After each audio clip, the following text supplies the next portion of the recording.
Kannada cinema ಇಂಡಸ್ಟ್ರಿಯಲ್ಲಿ ಸೂ from so Sulochana from Someshwara cinema ಮಾಡ್ತಾ ಇರ್ತಕ್ಕಂತಹ ಮೋಡಿಗೆ ಅಕ್ಷರ ಸಹ ಪ್ರೇಕ್ಷಕರು ಬೆರಗಾಗಿದ್ದಾರೆ ಅಂತಲೇ ಹೇಳ್ಬೋದು. ಸೊ ಈ ಬಗ್ಗೆ ಮಾತಾಡಲಿಕ್ಕೆ ನಿರ್ದೇಶಕ JP ತುಮಿನಾಡು ಅವರು ನಮ್ಮ ಜೊತೆ ಇದ್ದಾರೆ. ನಿರ್ದೇಶಕರು ಕೂಡ ಹೌದು, ಜೊತೆಗೆ ಅಶೋಕ್ ಅನ್ನುವಂಥ ಪಾತ್ರನೂ ಕೂಡ ಮಾಡಿದ್ದಾರೆ ಸಿನಿಮಾದಲ್ಲಿ. ಸೊ ಇದೆಲ್ಲದ್ರ ಬಗ್ಗೆ ಮಾತಾಡ್ಸೋಣ. JP ತುಮಿನಾಡು ಅವರು ಈಗ ಕನ್ನಡದ ಭರವಸೆಯ ನಿರ್ದೇಶಕರಲ್ಲಿ, ಪ್ರತಿಭಾನ್ವಿತ ನಿರ್ದೇಶಕರಲ್ಲಿ ಒಬ್ಬರಾಗಿದ್ದಾರೆ. 2 ದಿನಕ್ಕೆ ಈ ರೀತಿ ಸಿಗ್ತಾ ಇರುವಂತಹ ರೆಸ್ಪಾನ್ಸ್ ಬಗ್ಗೆ ಫಸ್ಟ್ ನಿರ್ದೇಶಕರೇ ಹೇಗೆ ಅನಿಸುತ್ತೆ ಅಂತ? ತುಂಬ ಖುಷಿ ಆಗ್ತಿದೆ ಸರ್. ನಾವು ನಿರೀಕ್ಷೆ ಮಾಡಿರೋದಕ್ಕಿಂತಲೂ ಹೆಚ್ಚಿನ ಒಂದು ರೆಸ್ಪಾನ್ಸ್ ಸಿಕ್ಕಿದೆ.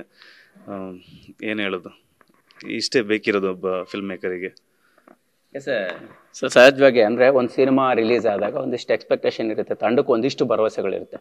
ಬಟ್ ಇದು ಈ ಭರವಸೆಯ ಬ್ಯಾರಿಯರ್ನೇ ಮೀರಿ ಅಂದರೆ ರೀಚ್ ಆಗ್ತಾ ಇರುವಂಥದ್ದು ಅಂತ ಅನ್ನಿಸ್ತಿದೆಯಾ? ನಿಮ್ಮ ನಿರೀಕ್ಷೆ ಏನಿತ್ತು? ಸೊ ಈಗ ಹೋಗ್ತಾ ಇರೋಂಥ ರೀತಿಗೆ ಹೇಗೆ ಅನ್ನಿಸ್ತದೆ? ಜನರು ಇಷ್ಟಪಡ್ತಾರೆ ಅನ್ನೋದು ಒಂದು ನಂಬಿಕೆ ಇತ್ತು. ಒಂದು ಒಳ್ಳೆ ಸಿನಿಮಾ ಬಂದರೆ ಕನ್ನಡ ಜನತೆ ಯಾವತ್ತೂ ಕೈ ಬಿಟ್ಟಿಲ್ಲ. ಹೊಸಬ್ರು ಅಂತ ನೋಡಲ್ಲ, ಸಿನಿಮಾ ಮಾತ್ರ ಅವರಿಗೆ. ಇದು ಕೂಡ ನಮಗೆ ಹಾಗೆ ಇತ್ತು. ಅಂದರೆ ಒಂದಷ್ಟು ಜನರನ್ನು ಇಷ್ಟಪಡ್ತಾರೆ, ಒಂದು ಮನೋರಂಜನೆ ಸಿಗುತ್ತೆ ಅನ್ನೋ ನಂಬಿಕೆ ಇತ್ತು. ಈ ಮಟ್ಟಕ್ಕೆ ಗೊತ್ತಿರಲಿಲ್ಲ. ಎಷ್ಟು ಶೋಗಳು ಈಗ ಇನ್ಕ್ರೀಸ್ ಆಗಿದೆ? ಅಂದರೆ ಫಸ್ಟ್ ಡೇ ರಿಲೀಸ್ ಆದಾಗ ಎಷ್ಟು ಥಿಯೇಟರ್ಗಳು ಪ್ಲಾನ್ ಆಗಿತ್ತು, ಸೊ ಈಗ ಡೇ ಬೈ ಡೇ ದೊಡ್ಡ ದೊಡ್ಡ ಸಿನಿಮಾಗಳನ್ನು ಕೂಡ ಬೀಟ್ ಮಾಡ್ತಾ ಇದೆ ಅನ್ನೋಂಥದ್ದು ಅದು ಗೊತ್ತಿಲ್ಲ. ಅದರಷ್ಟಕ್ಕೆ ಬೇರೆ ಬೇರೆ ನಮ್ಮ ಪ್ಲ್ಯಾನಲ್ಲಿ ಇದ್ದದಂತ ಈಗ ಫುಲ್ ಚೇಂಜ್ ಆಗಿದೆ. ಒಂದು ದಿವಸಕ್ಕೆ ನಮ್ಮದು ಪ್ರೀಮಿಯರ್ ಶೋ ಆಯ್ತಲ್ಲ, ಅದಕ್ಕಿಂತ ಎಲ್ಲ ಪ್ಲ್ಯಾನ್ಗಳೆಲ್ಲ ಚೇಂಜ್ ಹೋಗ್ತಾ ಹೋಯ್ತು. ಮಧ್ಯಾಹ್ನ ನಂತರ ಕೂಡ ಬೇರೆ ಬೇರೆ ನಮ್ಮದು ಲೆಕ್ಕಕ್ಕೆ ಇಲ್ಲದಂಥ ಒಂದಷ್ಟು ಶೋಗಳು ನಮ್ಗೆ ಸಿಗ್ತಾ ಇದೆ. ಎಷ್ಟು 200+ ಏನೋ ಇಲ್ಲೇ ನಮಗೆ ಶೋಸ್ ಇನ್ಕ್ರೀಸ್ ಆಗಿದೆ. ಈಗ ಸಿನಿಮಾದ ಸ್ಟಾರ್ ಕಾಸ್ಟು ಹೊಸಬ್ರು, ಸಾಕಷ್ಟು ಜನ ಹೊಸಬ್ರಾದರೂ ಕೂಡ ಏನು ಹೇಗೆ ಸಿನಿಮಾ ಅನ್ನೋಂಥ ಕುತೂಹಲವನ್ನು ಕೂಡ ಬಿಟ್ಕೊಡ್ಲಿಲ್ಲ. ರಾಜ್ ಬಿ ಶೆಟ್ಟಿ ಅವರು ಇದ್ರೂ ಕೂಡ ಅದರ ಕ್ಲೂ ಕೂಡ ಇರಲಿಲ್ಲ. ಸೊ ಇದು ರೀಚ್ ಆಗುವಂಥ ರೀತಿ ಹೇಗೆ ಅನಿಸಿತ್ತು ನಿಮಗೆ? ಅಂದರೆ ಈಗ ಪ್ರೀಮಿಯರ್ ಮಾಡೋದು ಸುಲಭ ಅಲ್ಲ ಸರ್. ರಿಲೀಸ್ ಆದ ದಿವಸ ಎಲ್ಲ ಥಿಯೇಟ್ರಲ್ಲಿ ರಿಲೀಸ್ ಆದರೆ ಅದ್ರಿಗೆ ಸಿಗೋವಂಥ ರೆಸ್ಪಾನ್ಸ್ ಬೇರೆ ಇರುತ್ತೆ. ಒಂದು ಸಣ್ಣ ವೇರಿಯೇಷನ್ ಆದರೂ ಕೂಡ ಅಥವಾ ಒಂದಿಷ್ಟು ನೆಗೆಟಿವ್ ಬಂದರೂ ಕೂಡ ಅದನ್ನು ತಂಡ ಬೇರ್ ಮಾಡೋದು ತುಂಬ ಡಿಫಿಕಲ್ಟ್. ಆ ಚಾಲೆಂಜ್ ಹೆಂಗೆ ತೊಗೊಂಡ್ರಿ? 21ರಿಂದನೇ ಪ್ರೀಮಿಯರ್ ಮಾಡ್ತಾ ಬಂದ್ರಿ. ಹೌದು, ಇದರ ಫುಲ್ ಕ್ರೆಡಿಟ್ಸ್ ಎಲ್ಲ ನಮಗೆ ನಮ್ಮ ಪ್ರೊಡ್ಯೂಸರ್ ರಾಜ್ ಸಾರಿಗೆ ಹೋಗಬೇಕು. ಅವ್ರ ಸಿನಿಮಾ ನೋಡಿದ ನಂತರ ಅವರಿಗೆ ತುಂಬ ಇಷ್ಟ ಆಗಿ ಅವ್ರನ್ನ ಒಂದು ನಂಬಿಕೆ ಇತ್ತು ಅವರಿಗೆ. ಇದು ನಾವು ಪ್ರಮೋಟ್ ಮಾಡೋದಲ್ಲ, ಇದು ಜನರು ಪ್ರಮೋಟ್ ಮಾಡಬೇಕು. ಆ ನಂಬಿಕೆ ಮೇಲೆ ಅವರು ಒಂದು 4 ಶೋ ಅಂತ, ಒಂದು ಶಿವಮೊಗ್ಗ, ಮೈಸೂರು, ಬ್ಯಾಂಗ್ಳೂರು, ಮಂಗಳೂರು ಅಂತ 4 ಶೋ ಮಾಡಿದ್ವಿ. ಆದರೆ ಮೊದಲ ದಿವಸದ ನಮಗೆ ಒಂದು ಏನು ರೆಸ್ಪಾನ್ಸ್ ಸಿಕ್ಕಿತ್ತು, ಎಲ್ಲ ಕಡೆ ಶೋಗಳೆಲ್ಲ ಜಾಸ್ತಿಯಾಗಿ ಲಾಸ್ಟ್ ಪ್ರೀಮಿಯರ್ ಆಗಬೇಕಾದ್ರೆ ನಾವು 30 ಪ್ರೀಮಿಯರ್ ಶೋ ಮಾಡಿದ್ವಿ, ಎಲ್ಲ ಹೌಸ್ಫುಲ್ಲೇ. ಲಾಸ್ಟ್ ಡೇ ಫಸ್ಟ್ ಇದ್ದಿದ್ದು ಒಂದೊಂದು ಇತ್ತು, ಈಗ 30 ಆಯ್ತು ಲಾಸ್ಟಿಗೆ. ಅದು ಹೇಳಿದಲ್ಲ ಸರ್, ಇದರ ಫುಲ್ ಕ್ರೆಡಿಟ್ಸ್ ಎಲ್ಲ ಅವರಿಗೆ, ರಾಜ್ ಸರಿಗೆ ಸಲ್ಲಬೇಕು ಅಂತ. ಅವ್ರ ಮೇಲೆ ಜನರು ಇಟ್ಟಿರೋ ಒಂದು ಪ್ರೀತಿ, ಅವ್ರ ಮಾತಿಗೆ ಒಂದು ಎಲ್ಲರೂ ಅವರು ಒಳ್ಳೆ ಸಿನಿಮಾ ತರ್ತಾರೆ ಅನ್ನೋ ನಂಬಿಕೆ ಇದೆ. ಹೊಸಬ್ರಾದರೂ ಅವರ ಬ್ಯಾನರಲ್ಲಿ ಬರುವಂಥ ಸಿನಿಮಾಗಳಿಗೆ ಒಳ್ಳೆ ಕಂಟೆಂಟ್ ಇರುತ್ತೆ, ಒಂದು ನಂಬಿಕೆ ಇರುತ್ತೆ ಜನರಿಗೆ. ಅದೇ ಈಗ ವರ್ಕ್ ಆಯ್ತು ಅಂತ ನನಗೆ ಅನಿಸ್ತದೆ. ಸರ್, ಟಿಕೆಟ್ಗಳು ಸೇಲ್ ಆಗ್ತಾ ಇರುವಂಥದ್ದು ಕೂಡ ಆಯ್ತಾ? ಟಿಕೆಟ್ಗಳು ಸೇಲ್ ಆಗಿರುವಂಥದ್ದು ಸದ್ಯಕ್ಕೆ ಒಂದು ದೊಡ್ಡ ಕುತೂಹಲ ಸರ್. ಇಲ್ಲಿ ತನಕ ಸಿನಿಮಾ ಕಲೆಕ್ಷನ್ ಎಷ್ಟಾಗಿದೆ ಸುಲೋಚನಾ ಫ್ರಮ್ ಸೋಮೇಶ್ವರದ್ದು ಅನ್ನೋಂಥ ಕುತೂಹಲ ಕೂತ್ರ ಸರ್. ಕಲೆಕ್ಷನ್ ಬಿಟ್ಟು ನನಗೆ ಎಷ್ಟು ಶೋ ಆಗ್ತಿದೆ ಅನ್ನೋದೇ ನನಗೆ ಗೊತ್ತಾಗ್ತಾ ಇಲ್ಲ. ನಾನು ಕೇಳ್ತಾ ಇದ್ದೀನಿ, ಅವರು 1 ಗಂಟೆ ನಂತರ ಬೇರೆ ಬೇರೆ ಇಲ್ಲ ಶೋ ಜಾಸ್ತಿ ಆಗ್ತಿದೆ. ಕಲೆಕ್ಷನ್ ಬಿಡಿ, ಶೋ ಬಗ್ಗೆ ನನಗೆ ಅಷ್ಟು ಗೊತ್ತಾಗ್ತಾ ಇಲ್ಲ ಏನಾಗ್ತಿದೆ ಅಂತ. ನಾನು ತುಂಬ ಖುಷಿಯಲ್ಲಿದ್ದೀನಿ ಅಷ್ಟೇ. ಎಲ್ಲ ಜನರು ನೋಡ್ತಾ ಇದ್ದಾರೆ, ಒಳ್ಳೆ ರೆಸ್ಪಾನ್ಸ್ ಕೊಡ್ತಿದ್ದಾರೆ ಅಂತ. ಕಲೆಕ್ಷನ್ ಬಗ್ಗೆ ನಾನು ಯೋಚನೆ ಮಾಡ್ತಾ ಇಲ್ಲ.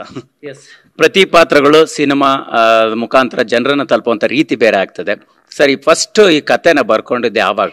ಸೊ ಇದನ್ನ ರಾಜ್ ಬಿ ಶೆಟ್ಟಿ ಅವರಿಂದ 6 ವರ್ಷ ಅಲ್ದಿದ್ರು ನಿರ್ದೇಶಕರು ಈ ಸಿನಿಮಾ ಮಾಡೋಕ್ಕೋಸ್ಕರ ಅನ್ನೋಂಥ ಒಂದು ಮಾತು ಕೇಳಿದ್ವಿ. ಹೆಂಗಿತ್ತ ಜರ್ನಿ? ಏನು ಪ್ಲಾನ್ ಇತ್ತು? ಎಕ್ಸಾಕ್ಟ್ ಆಗಿ ಇದನ್ನು ರೀಚ್ ಆಗ್ತೀವಿ ಅನ್ನೋಂಥದ್ದು ನಿಮ್ಮ ಥಾಟ್ಸ್? ಅವರು ಹಿಂದೆ ಅಲ್ದಿರಲಿಲ್ಲ, ಅವ್ರ ಜೊತೆಗಿದ್ದೆ ನಾನು. ಈ ಸಿನಿಮಾ ಮಾಡಲಿಕ್ಕೆ 6 ವರ್ಷ ತಗೊಂಡ್ರೆ ಬೇರೆ ಬೇರೆ ಕಾರಣಗಳಿಂದ. ಅಂದರೆ ಸಿನಿಮಾ 2019ರಲ್ಲಿ ನಾವು ಈ ಫಸ್ಟ್ ಏನು ಈ ಕಥೆನ ನಾವು ಆರಂಭಿಸಿದಾಗ, ಅದ್ರ ನಂತರ ಗೊತ್ತಾಯಿತು, ಎಲ್ರಿಗೂ ಗೊತ್ತಿದೆ, ಕರೋನಾ ಬಂತು, ಲಾಕ್ಡೌನ್ ಆಯಿತು. ಅದು ಒಂದಷ್ಟು 2-3 ವರ್ಷ ಅದರ ಇದರಲ್ಲಿ ಆಯಿತು. ಮತ್ತು ಒಂದಷ್ಟು ಸಿನಿಮಾ ಇತ್ತು ನನಗೆ. ಸಪ್ತಸಾಗರ ಇತ್ತು, ರಾಜ್ ಸರ್ ಬ್ಯುಸಿ ಇದ್ದರು, ಒಂದಷ್ಟು ಅವ್ರದ್ದು ಸಿನಿಮಾ ಇತ್ತು. ಇದೆಲ್ಲ ಆದ ನಂತರ ನಾವು ಕರೆಕ್ಟಾಗಿ ಒಂದು ಸಮಯ ಟೈಮ್ ಮಾಡಿಕೊಂಡು ಇದು ಈಗ ನಾವು ಮಾಡ್ತಿದ್ದೀವಿ. 6 ವರ್ಷ ಈ ಸಿನಿಮಾಕ್ಕೆ ಅಂತ ತಗೊಂಡಿದ್ದಲ್ಲ, ಆದರೆ ಬೇರೆ ಬೇರೆ ಕಾರಣಗಳಿಂದ 6 ವರ್ಷ ಆಯಿತು. 6 ವರ್ಷ ಆದದ್ದೇ ನನಗೆ ಒಂದು ಒಳ್ಳೆ, ಈಗ ಏನು ಸಿನಿಮಾ ನೋಡ್ತಿದ್ದಾರೆ ಜನರು ಅದು ಅಷ್ಟು ಚೇಂಜ್ ಆಗಿ ಅಂದರೆ ಒಂದಷ್ಟು ಬೆಟರ್ ಆಯಿತು ಅಂತ ಅನಿಸ್ತಾ ಇದೆ. ಒಳ್ಳೆ ಸಮಯ ಇದು.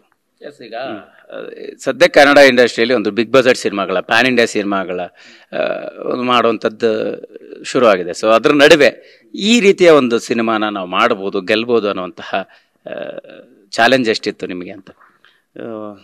ನನಗೆ ಗೊತ್ತಿಲ್ಲ ಸರ್, ನನ್ನ ಕತೆ ಮಾತ್ರ ಗೊತ್ತಿರೋದು. ಕತೆ ಹೇಗೆ ಬರೀಬೇಕು, ಹೇಗೆ ಮನೋರಂಜನೆ ಕೊಡಬೇಕು. ನಾನು ಫಸ್ಟ್ ಕತೆ ಬರೆದ ನಂತರ ನನ್ನ ಸರ್ಕಲಲ್ಲಿ ಯಾರಿಗಾದರೂ ಹೇಳ್ಬೇಕಾದ್ರೆ ಅವ್ರು ಎಷ್ಟು ಎಂಗೇಜ್ ಆಗ್ತಾರೆ, ಅವ್ರು ಎಷ್ಟು ಎಂಟರ್ಟೈನ್ ಆಗ್ತಾರೆ ಅಂತ ಅದು ಮಾತ್ರ ನೋಡ್ತಾ ಇದ್ದೆ. ಈ ಸಿನಿಮಾದ ಬಜೆಟ್ ಎಷ್ಟಾಗುತ್ತೆ ಅದರೆಲ್ಲ ಗೊತ್ತಿರಲಿಲ್ಲ. ಸಣ್ಣ ಸಿನಿಮಾ ದೊಡ್ಡ ಸಿನಿಮಾ ನಾನೀಗ ಮಾಡ್ತಿರೋದು ನನಗೆ ಇದು ದೊಡ್ಡ ಸಿನಿಮಾನೇ. ಇಲ್ಲಿ ನಾನು ದೊಡ್ಡ ಸಣ್ಣದು ಅಂತ ನಂಗೆ ಗೊತ್ತಾಗಲ್ಲ. ನಾನು ಈಗ ಮಾಡಿರೋ ಸಿನಿಮಾ ಸೂಪರ್ ಹಂಸು ನನಗೆ ದೊಡ್ಡ ಸಿನಿಮಾ. ಹಾಗೆ ಮತ್ತು ಒಂದೇ ಉದ್ದೇಶ ಇದ್ದಿದ್ದು ಸಿನಿಮಾ ಮಾಡಬೇಕಷ್ಟೇ. ನಾನು ನೋಡಿರೋ ಚಿಕ್ಕನಿಂದ ನಾನು ನೋಡ್ತಿರೋಂಥ ಸಿನಿಮಾ ನನಗೆ ಎಷ್ಟು ಮನೋರಂಜನೆ ಕೊಟ್ಟಿದೆ, ಆ ಸಿನಿಮಾ ಅದೇ ಥರ ಬೇಕು ನನಗೆ. ಎಲ್ಲ ಬೇಕು ಒಂದು ಸಿನಿಮಾ ಈ ಜನರ ಆ ಜನರ ಅಂತ. ಈ ಸಿನಿಮಾದಲ್ಲಿ ಎಲ್ಲ ಒಂದು ಪ್ಯಾಕ್ ಅಂದರೆ ಮನೋರಂಜನೆ ಪ್ಯಾಕ್ ಇರಬೇಕು, ಒಂದು ಪ್ಯಾಕೇಜ್ ಆಗಿರಬೇಕು ಅಂತ ಒಂದು ಆಸೆ ಇತ್ತು. ಆ ಥರ ಮಾಡಿದ್ದೀನಿ. ನನಗಿದ್ದು ದೊಡ್ಡ ಸಿನಿಮಾನೇ. ಖಂಡಿತ ಈಗ ಇದು ಮನೋರಂಜನೆ ಪ್ಯಾಕೇಜ್ ಆಗಿದೆ. ಸೊ ಅಂದರೆ ನಗೋದು ಮಾತ್ರ ಅಲ್ಲ, ಬಿದ್ದು ಬಿದ್ದು ನಗೋದು ಅನ್ನೋ ಮಾತು ಕೇಳಿರ್ತೀವಲ್ವಾ. ಥಿಯೇಟ್ರಲ್ಲೂ ಪ್ರತಿ ಫ್ರೇಮಲ್ಲೂ ಪ್ರತಿ ಸೀನಲ್ಲೂ ಅದೇ ಎನ್ವಿರಾನ್ಮೆಂಟ್ನ ಕ್ಯಾರಿ ಮಾಡುವಂಥದ್ದು. ಮತ್ತು ಅದು ಎಷ್ಟು ಚಾಲೆಂಜ್ ಇತ್ತು ನಿಮಗೆ? ಈ ಕತೆ ಹೊಳೆದಿದ್ದು ಯಾವಾಗ, ಏನು ಇನ್ಸ್ಪಿರೇಷನ್ ಆಗಿತ್ತು ಅಂತ? 2019ರಲ್ಲಿ ಈ ಕತೆ ಆರಂಭ ಆಯಿತು. ಅಂದರೆ ನಾನು ಒಂದು 14 ವರ್ಷದಿಂದ ನಾನು ರಂಗಭೂಮಿಯಲ್ಲಿದ್ದೆ ಮಂಗಳೂರಲ್ಲಿ. ಶಾರದಾರ್ಸ್ ಅನ್ನೋ ನಾಟಕ ತಂಡದಲ್ಲಿದೆ. ಅಲ್ಲಿ ನಮಗೆ ಅಂದರೆ ಪ್ರತಿ ವರ್ಷ ನಾನು ನಾಟಕ ಬರೀಬೇಕು, ಜನರ ರೆಸ್ಪಾನ್ಸ್ ನೋಡಬೇಕು. ಅಲ್ಲಿ ಹಾಸ್ಯಕ್ಕೆ ಪ್ರಮುಖ ಇದಿರುತ್ತೆ. ಅಲ್ಲಿ ನನಗೆ ಅದು ಒಂದು ಇದಿತ್ತು, ಅಂದರೆ ನನ್ನ ಸ್ಟ್ರೆಂತ್ ಕಾಮಿಡಿ ನನಗೆ ಇತ್ತು. ಅದು ಸಿನಿಮಾದಲ್ಲಿ ಎಷ್ಟು ವರ್ಕ್ ಆಗುತ್ತೆ ಅನ್ನೋ ಗೊತ್ತಿರಲಿಲ್ಲ, ನಾಟಕದಲ್ಲೆಲ್ಲ ವರ್ಕ್ ಆಗ್ತಿತ್ತು. ನಾಟಕ ಮಾಡಬೇಕಾದ್ರೆ ಒಂದಷ್ಟು ಜನ ಹೇಳ್ತಿದ್ರು ಇದನ್ನು ನಿಮಗೆ ಸಿನಿಮಾ ಮಾಡ್ಬೋದಿತ್ತು, ಇದನ್ನು ನಿಮ್ಗೆ ಸಿನಿಮಾ ಮಾಡ್ಬೋದು, ಇದು ನಾಟಕ ಥರ ಇರಲಿಲ್ಲ. ಹಾಗೆ ಅಲ್ಲಿ ನನಗೆ ಸಿನಿಮಾ ಮಾಡಬೇಕು ಅಂತ ಅನಿಸ್ತಿತ್ತು. ಆಗ ರಾಜ್ ಸರ್ನ ಮೀಟ್ ಆದ ನಂತರ ಒಂದಷ್ಟು ಸಿನಿಮಾ ಕತೆಗಳನ್ನು ಮುಂಚೆನೇ ಮಾಡಿದ್ದೆ ನಾನು. ಸಿನಿಮಾ ನೋಡಿದ ನಂತರ ನನಗೆ ಅನಿಸೋದು ಈ ಥರ ಒಂದು ಸಿನಿಮಾ ಮಾಡಬೇಕು, ಹಾರರ್ ಸಿನಿಮಾ ನೋಡಿದ್ರೆ ಈ ಥರ ಒಂದು ಸಿನಿಮಾ ಮಾಡಬೇಕು, ಆ್ಯಕ್ಷನ್ ಮೂವಿ ನೋಡಿದ್ರೆ ಈ ಥರ ಒಂದು ಸಿನಿಮಾ ಮಾಡಬೇಕು ಅಂತ ಒಂದಷ್ಟು ಕತೆಗಳನ್ನು ಮಾಡಿದ್ದೆ. ಆದರೆ ರಾಜ್ ಸರ್ ನಾನು ಯಾವಾಗ ಮೀಟ್ ಆದೆ ಅಲ್ಲಿ ನಂತರ ನನ್ನ ಸಿನಿಮಾದ ದೃಷ್ಟಿಕೋನನೇ ಬದಲಾಯಿತು. ಈ ಸಿನಿಮಾ ಅಂದರೆ ಬೇರೆ ಲೋಕ ಇದೆ, ಅಷ್ಟು ಈಸಿ ಇಲ್ಲ, ಒಂದಷ್ಟು ಕಲಿಬೇಕು ನಾವು ಅಂತ. ಅಲ್ಲಿಂದ ಶುರುವಾಗಿದ್ದೆ ಸೂಪರ್ ಹಂಸು. ಒಂದು 6 ವರ್ಷ ಜರ್ನಿಯಲ್ಲಿ ನಾನು ತುಂಬ ಕಲ್ತಿದ್ದೀನಿ. ಒಂದಷ್ಟು ಜನರ ದೊಡ್ಡ ದೊಡ್ಡ ಡೈರೆಕ್ಟರ್ ಅಡಿಯಲ್ಲಿ ಕೆಲಸ ಮಾಡಿದ್ದೀನಿ. ಹೇಮಂತ್ ಸರ್ ಜೊತೆ ಕೆಲಸ ಮಾಡಿದ್ದೀನಿ, ರಾಜ್ ಸರ್ ಜೊತೆ ಕೆಲಸ ಮಾಡಿದ್ದೀನಿ. ಅಲ್ಲಿಂದ ಈ ಸಿನಿಮಾಗೆ ತುಂಬ ಹೆಲ್ಪ್ ಆಯ್ತದೆ ಸರ್, ಅಷ್ಟೇ.